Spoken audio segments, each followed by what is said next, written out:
Water? I will take my water. Hi, guys. We just got back from we got some more jokes over here. a long, luxurious walk around the lake.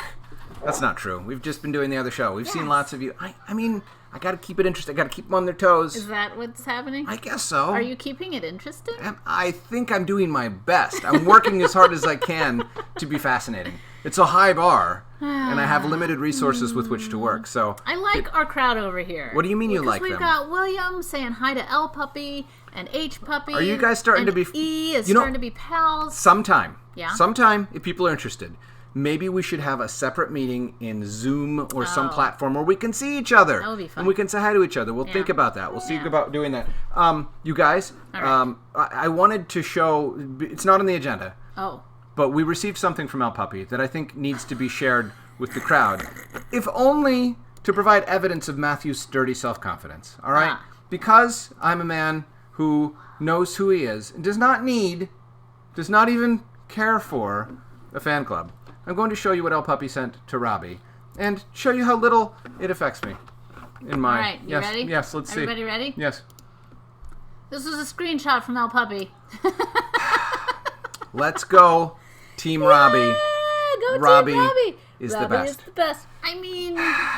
Don't know what to feel about that. We don't know how many people El Puppy really knows. Maybe she only knows like 2 people. I think all that matters in the current context is that there's 2 of us and Robbie is the best. I think that was El Puppy's sole agenda in setting that screenshot, was to make absolutely clear which aspect of the show she most enjoys. But that's all right. That's what I'm saying. El Puppy's very good. You know what? She's a lawyer. Climb high, climb far. Your goal to sky, you're in the star. That is the motto of our alma mater, Williams College. Yes. It is carved into stone gates on the outskirts of the original college building. It is an inspiring phrase to me. When I hear it, I'm tempted to weep. I'm not going to today because this is a serious program.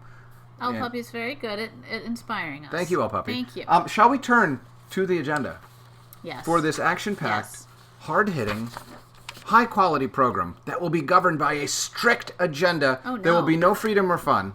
No jokes. No jokes Wait, today. what? No jokes. I'm putting jokes. I'm adding jokes into the agenda. Excuse me. Pleasant greetings. Hello.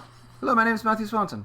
How are you? Hey. Oh, who are you? Tell them. I'm Robbie Bear. That's Robbie. Robbie's the president of the fan club. No, she's not. Go, Robbie. Thanks, Waylon. Here we go. Theme song. Oh, theme song. I'm ready. Roscoe often chides me if we don't do the theme song, so I don't want to be chided by Roscoe. No, we want to do the theme song. I do, but I'm more so I don't want to be chided by Roscoe. We sometimes forget. I have multiple motivations here. Are we ready? A 1, a 2, a 1, 2, 3, 4.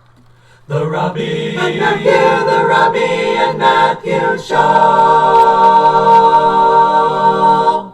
For some reason, the bass line didn't show up. I was waiting for the... Because Drew didn't write a bass line. Do you think that Drew might do a dance club version of that for us? Oh my gosh, that would be amazing. And we could get some strobe lights. Dancing in here. And we could get some purple mist. Drew, if anyone knows Drew, tell him we need a dance club remix. You know how sometimes the pop hits get remixed by a smooth DJ? No, Drew has nothing else to do. He has no other responsibilities. And we need him to constantly rework the soundtrack of this show for the benefit of our viewers. One of whom he is related to, maybe 2 of whom, depending on the day. One of them, I believe, has Spanish lessons right now. Elijah, I feel you, my friend. All right? I'm sorry, buddy. But hi, Everett. Oh, Everett is with us? And Simon, maybe. Simon, hello, friends. Yes. We might know something about you. All right, what does this say? Hydrate. Hydrate is a fancy word for saying drink your water. Get some more water. If you had some before, get some more. Prost. If you want to add some flavor, Bananas, go ahead. All right, here we go. Ananas. Done. Oh, Robbie. I guess El Puppy doesn't value speed drinking in her coterie There's no reason to value it. It's not better. I'm just saying. faster. I'm trying to... Matthew reads chapter 2 of Two's a Crowd. Just this little foreshadowing. If Robbie ever furnishes her water, you know what we're going to do next. I'm not sure it's going to happen.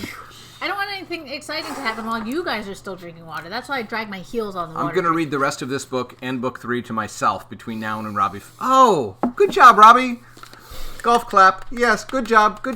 Woo! Queen wave. All right, here we go.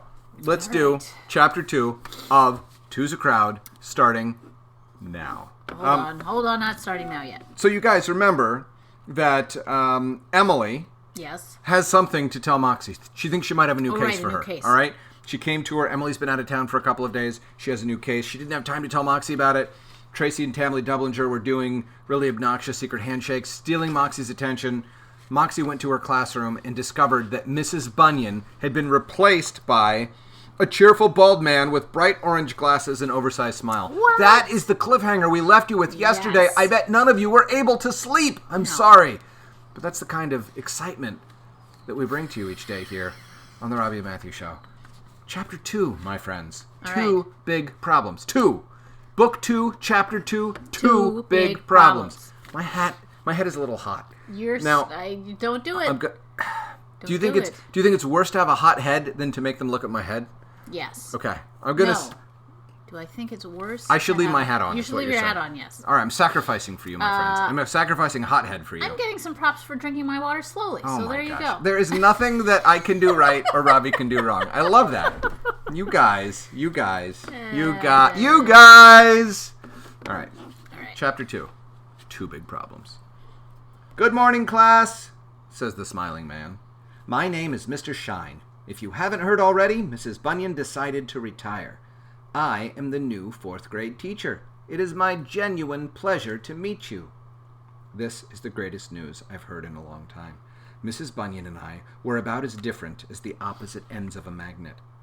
Mr. Shine seems like a pleasant sort of person. He smiles with every word as if he had just adopted a kitten and really wants you to pet it. While we sit there getting used to this exciting new information, Mr. Shine explains the rules of his classroom, including his policy regarding OWL points. At Tiddlywump, you start each term with 100 OWL points and lose one whenever you do something wrong. Mrs. Bunyan loved nothing more than taking away OWL points. One time, I lost one for sneezing 3 times in less than a minute.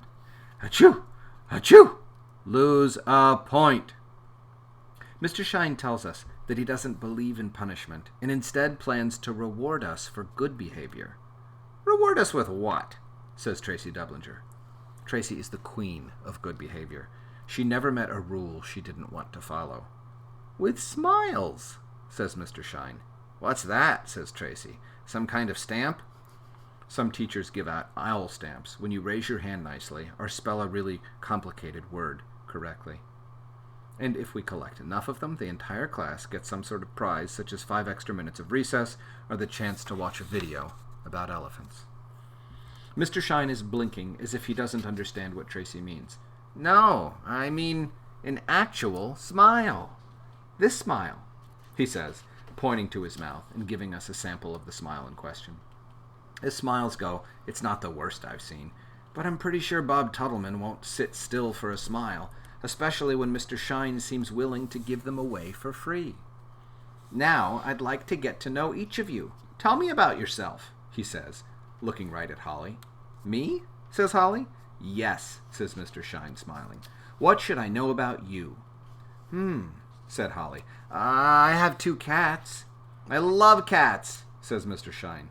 What are their names? Bortles and Tuppence? My cat is named Gremlin, says Mr. Shine. How about you? He asked Benjamin. I have an iguana named Evelyn. How interesting. I am suspicious. In my experience, 4th grade teachers are only interested in useless facts and impossible spelling tests, in scowling when you make mistakes. They do not smile. They do not ask about your iguana. It seems impossible that Mr. Shine is an actual teacher, and I wonder if he might instead be an undercover henchman or a renegade spy. Or, possibly, something worse that I can't even imagine this early in the day. My detective mind is doing backflips. As Annabelle Adams often says, the most complicated explanation is occasionally the right one. Mr. Shine reminds me of Elwood Theophilus, a seemingly pleasant pastry chef who throws Annabelle a cupcake party, Volume 29, Fake and Bake, every day for a month until she eventually lets down her guard.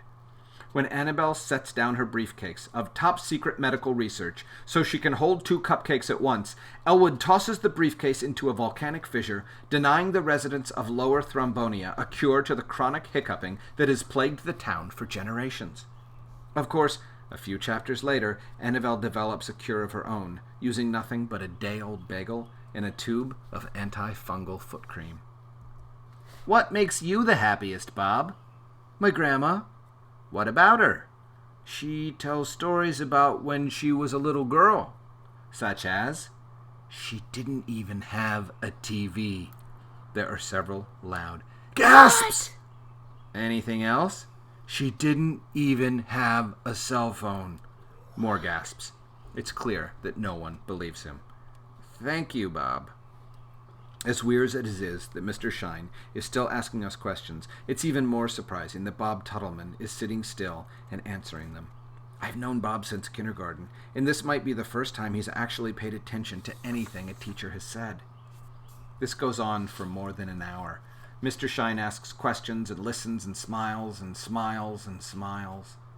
I learned things I'd never known. Freddie is afraid of butterflies. Grace speaks Danish. Jose has an extensive collection of license plates. The other kids are having the time of their lives. I seem to be the only one who realizes Mr. Shine is probably collecting information to use against us later. Mr. Shine finishes chatting with Sandy about her family trip to the big museum in Arkansas and turns his eyes to me. How about you, Moxie? Mr. Shine smiles, as if he's trying to win a contest with the sun. He almost seems like an entirely kind and trustworthy person, which is why I'm pretty sure he isn't. I fold my arms and look skeptical. What about me? Tell me something about yourself. Nothing much to tell. One of Annabelle's most important rules of thumb is never revealing unnecessary personal details. What's your favorite color? Blood red. The question seems harmless enough. How interesting. And your favorite hobby? Exposing injustice. It's important that Mr. Shine knows who he's dealing with. My goodness. What's your... Excuse me, please. But I have a few questions for you, I say, doing my best to look fierce. But Mr. Shine's smile just gets bigger. How wonderful. Go ahead. What's your favorite color? Blue. Ugh, so predictable. What's your favorite hobby? Making people smile. Ugh. Mr. Shine is worse than boring Danny Dogood, the boring main character in the boring chapter book series Milton is obsessed with. I need to get to the bottom of whatever he's up to, so I try a different approach. What did you do this past weekend? I ask, leaning forward in my seat and lowering my eyebrows as Annabelle might, hoping Mr. Shine will break down and reveal his true intentions. Instead, he gives an even bigger smile and says, I got a job. I want to ask him what sort of dastardly things he had to do to get that job, but before I can get the words out, he says, And what did you do? I solved a series of mysteries by getting to the bottom of various puzzling conundrums, apprehending numerous criminals, and dishing out grape-steaming heaps of justice. I may be exaggerating a little, but it's definitely how I wish I'd spent the weekend. Mr. Shine's eyes get wider, but at no point does he stop smiling. It's clear he knows he's met his match. We are locked in a staring, smiling contest when the bell rings, letting us know it's time for first recess, which is incredible because school started 2 whole hours ago, and Mr. Shine hasn't taught us one single thing. Thank you, Moxie. I feel like I know you better now, says Mr. Shine, giving me a look that means to be continued. I want to talk to Emily about whatever's in her backpack, but because she is so good and generous and kind, Emily volunteers to be one of Principal Jones's recess helpers, which means she spends the first 10 minutes of first recess doing good deeds like helping kindergartners blow their noses or organizing rubber bands in the art room. Emily asked me if I wanted to join, but I had to refuse because my clients need me. Plus, to be entirely truthful, I really like recess. I grab my coat and out to the bench where Milton and I sit to consider new cases. Milton is already on the bench. I look around. For what seems like the millionth day in a row, no one is waiting to talk to us. Good day, Milton. Good day, Moxie. Milton is reading a book about Danny Dogood, a goody two-shoes of a second grader who is boring as a stick of butter and spends all day every day following every rule and telling everybody else what to do. Danny lives in a boring house, in a boring neighborhood. He even has a boring dog. Danny does not fight crime. He does not solve mysteries. Danny's reason for living is being on time, and doing his chores without being asked, and picking up trash from other people's yards. Danny apologizes when he sneezes too loud. Instead of an apple, he gives his teachers apple pies. Ugh, I say. Danny makes my eyeballs itch. As Danny Dogood often says, if you're upset about something, you should use actual words, says Milton, without looking up from his book. I glare at Milton and use some actual words that Danny Dogood would definitely not approve of. Milton says nothing. There's nothing to say. We sit and we wait and we wait. I look around at all the kids who are not coming to talk to us. Why don't we have any cases? I ask. Where is the calamity? Milton looks up from his book. I'm glad you asked. My guess is that the criminals are afraid because they know they don't stand a chance. Or perhaps it's that maybe it has something to do with the moon. I look up. The moon is not available for viewing. I think maybe we should... Hello, I say. Someone is standing there. It's a boy from Milton's class. His name is John. He is about as interesting as a paperclip. Nevertheless, he is a potential client, and so I give him a serious look and wave my hand majestically. Hello, John. Welcome to our bench. What seems to be the problem? Don't hurt me, says John. I'm not going to hurt you, John. I'm here to help you. Phew! I assume you've come to us with a serious problem, something requiring assistance of a highly trained problem-solving mastermind and her trusty sidekick. Milton shoots me a glare. He does not like being called a sidekick. But he's even less fond of lackey, which is the only other word I can think of for what he is. What Moxie means is, can we help you with anything? I'm looking for my ball, says John. It bounced over here somewhere. We look around. Milton finds John's ball in a clump of grass. Thanks, says John. Don't mention it, says Milton, as John takes his ball and wanders away. Really, please don't mention it, I say. I can't have it getting out that we're being reduced to helping first graders find lost balls. But Mom is always encouraging me to put a positive spin on things, and so I do. There you have it, Milton. Business is really picking up.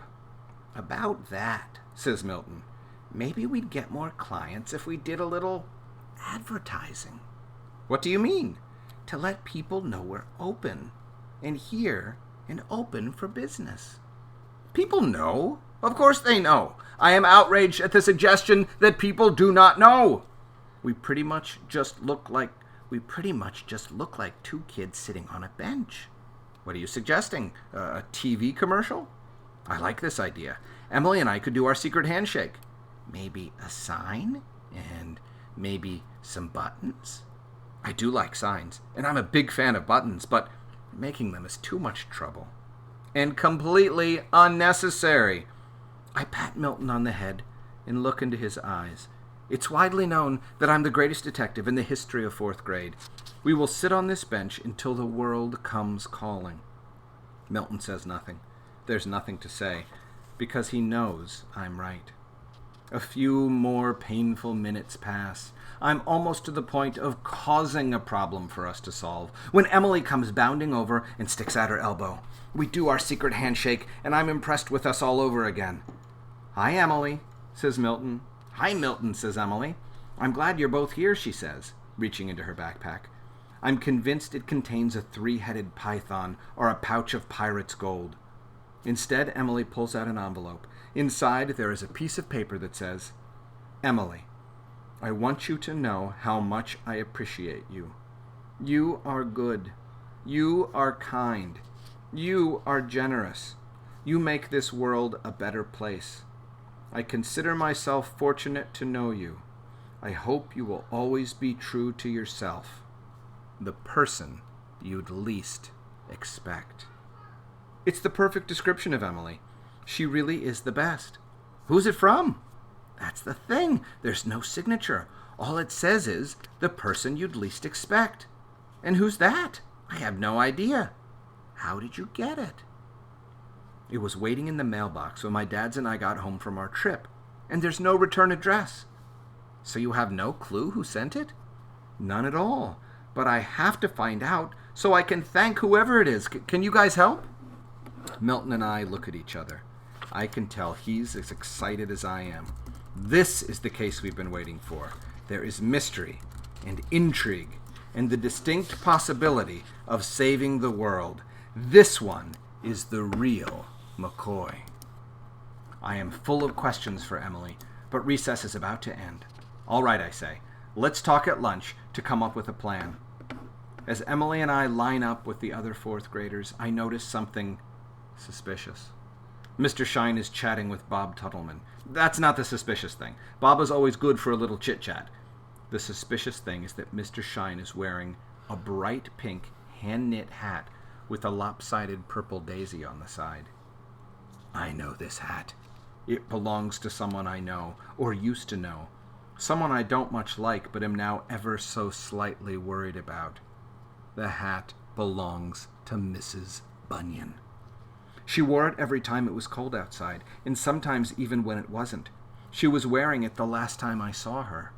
Suddenly, I wonder if, in spite of his smiling nice guy routine, Mr. Shine might have something to do with Mrs. Bunyan's disappearance. Teachers don't usually retire in the middle of the school year, and Mrs. Bunyan seemed to like her job so much. I've never seen someone get so much pleasure out of yelling at kids. What if Mrs. Bunyan didn't just decide to retire? What if Mr. Shine kidnapped her and stole her job and took her hat? What if he's holding her prisoner in a rickety fishing boat off the coast of Newfoundland? Don't get me wrong. Mrs. Bunyan and I were never the best of friends, but I can't stand the thought of anyone being treated unfairly. I'm on to you, I say in a menacing whisper as Mr. Shine stands there smiling in his fuzzy pink hat. I say it loud enough to hear myself, and I like how it sounds.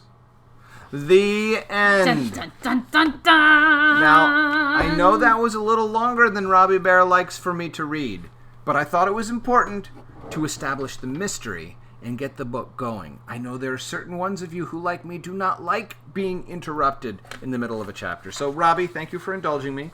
Not all chapters will be read in their entirety, but it seemed important that that one be. Before we move on to the next item. Yes, please. I would like to point out a few things. The Easter egg? There's some Easter eggs. Yes. And somebody, I think, may have noticed it. She did. What did she notice? And now I have to...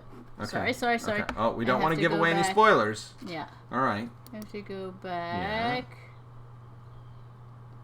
Are you looking for the license plates? Yes. Yeah.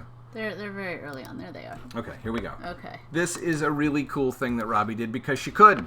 Do you guys notice anything about these particular license plates? These were the license plates that somebody collected. Who can tell us anything about these license plates? Anyone who knows anything about our family, maybe? I know there's a little bit of a delay. Yes. But look at those license plates. So we've got AU613. Which looks a little bit like... Augie.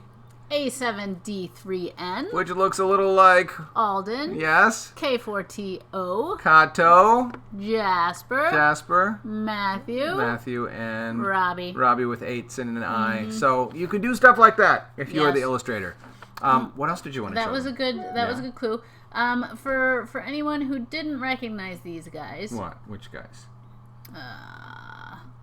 Sorry. Okay. I'm looking for the... I'm going to see what's next on the agenda. Right, here they are. Oh, okay. I don't know. I don't know if people read a lot of Sherlock Holmes anymore or not. So Sherlock Holmes is this famous series of short stories about a detective who used deductive reasoning. Do you guys know what deductive reasoning is? That is using the facts at hand to make inferences or to put together logical assumptions based on other pieces of information. Right. Which is what Moxie and Milton try to do, Yes. too. It's what most detectives try to do. So Sherlock Holmes had this hat, which is called a what? A Sherlock Holmes hat, I think. No, there's Yeah. some special word for I don't know it what that it is. nobody else on the planet ever wore, but apparently Sherlock They Holmes made did. the one hat the one Yes. time, and he took it. So, but then his sidekick Watson Yes. wore a derby hat. So, And I'm sure Watson would not like to be called a sidekick or to be that short. or a lackey. No. But he or, was a or, sidekick. or a henchman. He was not a henchman. No. He was a sidekick. That's right. So, in any case. There you go. Is there anything else you want to show? Do you guys have any questions for us? Do you want to review the commentary? The rest of the agenda is quite discretionary. So I would like if to. there are other things that I. Let's see if there's anything going on over here with our friends. Well, I just wanted to point out Yes. before we go back to our friends. Okay. I like this drawing because the outside Oh. is a three-headed snake, Right. but then the negative space, which is the white space on the inside, That's right. is the pouch of pirate's gold. And it contains the words that describe the pouch of pirate's gold. Yes. How clever of So you, it's Robbie. like inside, outside, inside. You deserve 2 pieces of pie Anyway. and 1 slice of cheese. So That's yes, what you so get. Sherlock Holmes. I don't know if it's a young adult book. It's adult short stories. I think so. Some of the mysteries are pretty scary. A little gruesome, a little grim. But my dad used to read a Sherlock Holmes up in Alaska. But he had no regard for their mental health or no, he well-being. None at didn't. all. So ask your parents before you read Sherlock Holmes if it's but okay they're with good them. mysteries. Like if you like mysteries, when you get a little older, try Sherlock Holmes. 'cause Written he's by the best. Sir Arthur Conan Doyle. Yes. Was he a sir after he wrote them or before? I don't Did he know. get to become a sir because don't his know. mysteries were so good? Please, somebody Look it find up. out Come on. when Arthur Conan Doyle became a knight. Thank you. Because only people who are named knights by the Queen of England get to be called sir. Basically, when you get named a knight, she takes a sword and cuts off your arm. She doesn't cut off your arm. She just does. touches it gently Well, on your shoulder. it depends how hard she and touches like you this, gently. Don't you and think that then every once she in a while says, now she gets a little too enthusiastic and cuts off someone's arm? You are a sir. And she's like, I'm sorry about that, but The at Queen least is you're a knight. never enthusiastic about anything. Yes. Oh, boy. All right. Oh, I just saw Gregory or Thomas say that there is a riddle at the top. Oh, at So the top. slide okay, to the okay. top. There Here we go. go. Yes, From all right. El Puppy. Yeah, here we go. Did you hear about the cat who ate a lemon? No, I didn't hear about that. Do you know what he was? He was a sourpuss. Very good. There you go. Matthew, he's Well, so clever. I feel like that one didn't push me too far. All right, all all right. right. Here we go.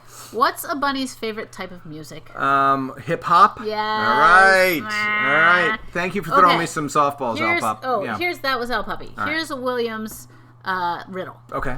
What has a mouth but never speaks, and a bed but never sleeps? Ooh. A creek? Oh, good for Because you! there's a mouth of a creek and a creek bed. The answer is a river. Okay. But a creek is a river. All right. Thank you. A smallish river. Okay. Cool. Oh, I'm so impressed. Thank you. That was a good riddle. M Center K, which is Media Center K. It's not her name. not Her name her is name. not Media Center K.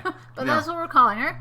She's listening to 6 author illustrators today. She and we're is one of them. She is legit. She learns her craft. Yes. We've exchanged some very nice emails. Yes. It's nice to hear from you. Thank you for being here with us and Yes. working us into your busy schedule. Appreciate it. Simon is also here, not just Everett. All right, thank you, gentlemen. Yes, All yes, right, yes. All right. What? E2 What? has writing class. That's why he's not Yeah, here. bummer. Well, no. Writing class, I'm all for writing class. I should not in any way disparage writing class. Take writing class.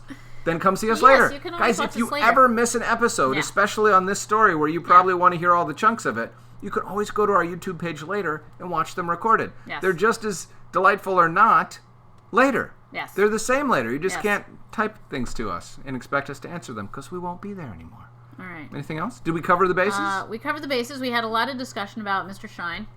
There were things that he's I will good have or to bad. put into... We had some discussion about Mr. Shine. A little bit of a discussion What about about Mr. him? Shine. Also, how many times this book has been read by some of our followers. Oh, so some of you know what's going to happen. No spoilers! This is a No no spoilers. spoiler zone. Yes. I'm going to save the rest of these items for tomorrow. Oh my gosh, look. Yes, tell me. I'm telling you, El Puppy is quick with the Google. Well, El Puppy- We need to rename her like Google Puppy. Google Google G-Puppy. Pup. G-Pup. G-Puppy. G-Pup. All right, so Okay. let us hear the wisdom Yes. from El Puppy. Okay, Yes. so in 1902, That was a long time ago. he was knighted by King Edward VII. So it Wow. wasn't even the Queen. No, this is That was even... long She's been around for before. a long time. She has been Yeah. around for a long Okay. time.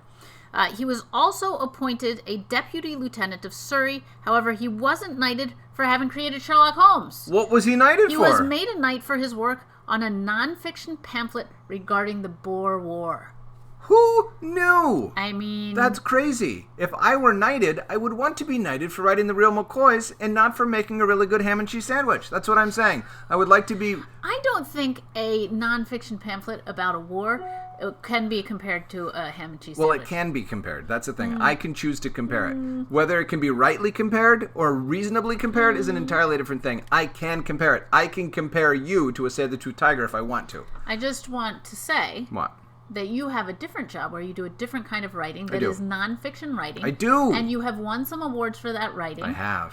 But I was not knighted. I was not knighted for it. You are not knighted, but those awards only apply to that writing. They don't apply to this writing. That is true. Friends, I write the materials that you will get in the mail when colleges and universities start to recruit you when you are as early as your freshman year of high school. So Matthew can be very compelling. Principal if Ella, he chooses to. Pretty soon, if you apply to certain schools, you might get materials written by me trying to get you to be interested in that school. We'll have a little sidebar talk. I have this whole other career as someone who's a college... If anybody needs some college application help, talk to Matthew. That is my... Hopefully you all don't have to worry about it for a long time. No, not right now. But Principal L is getting a little bit closer to it. Yeah.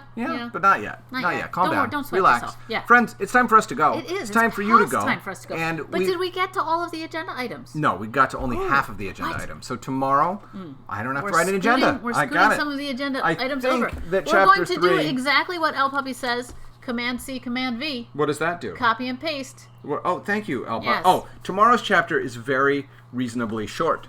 So we will have time for more agenda items. We'll have time for more fun and games. Yes. And frankly, I've got nothing. I just said frankly. I was hoping something would come to me. Nothing did. He wants to know what awards have you won.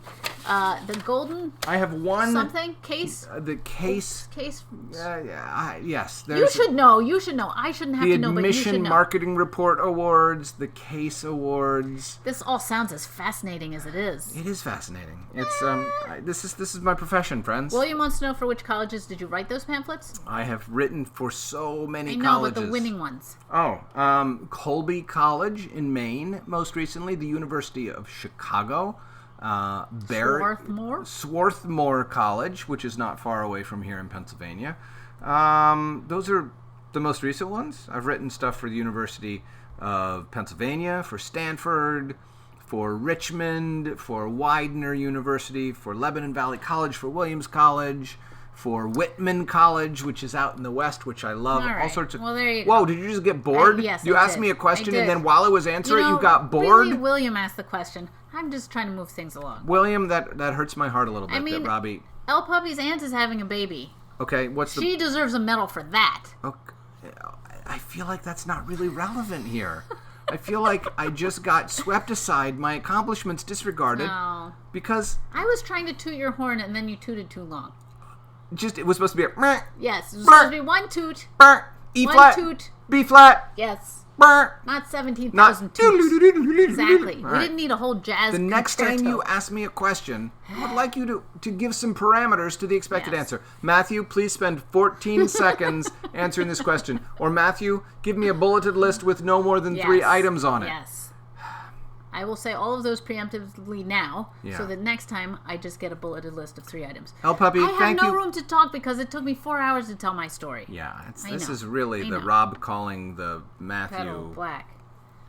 Kettle. Danger Noodle! All right. Did you see that, El Puppy? We're really trying to leave see now. Danger Noodle? We're trying to leave. All right, we're trying. I don't know how much it's going to succeed.